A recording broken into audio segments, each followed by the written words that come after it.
Club world കപ്പിൽ Messi പടക്കി സമനില കുരുക്കും. ആദ്യ മത്സരം ഗോൾ രഹിതമായി.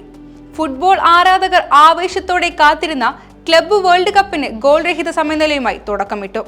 ഇതിഹാസ താരം ലയണൽ മെസ്സിയുടെ ഇന്റർ മയാമിയെ ഈജിപ്ഷ്യൻ ക്ലബ്ബ് അൽ അഹ്ലിയാണ് ഗോൾ രഹിത സമനിലയിൽ തളച്ചത്. ഇരു ടീമുകളും ഓരോ പോയിന്റ് പങ്കിട്ടു.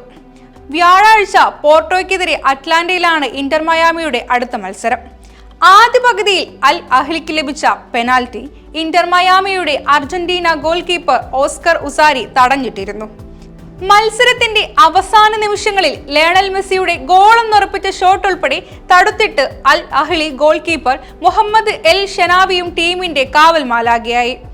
മികച്ച പ്രകടനമായിരുന്നു മത്സരത്തിൽ ലയണൽ മെസ്സി കാഴ്ചവെച്ചത്. ഗോൾ നേടാൻ സാധിച്ചില്ലെങ്കിലും കളിക്കളത്തിൽ ചലനങ്ങൾ സൃഷ്ടിക്കാൻ മെസ്സിക്ക് സാധിച്ചിരുന്നു.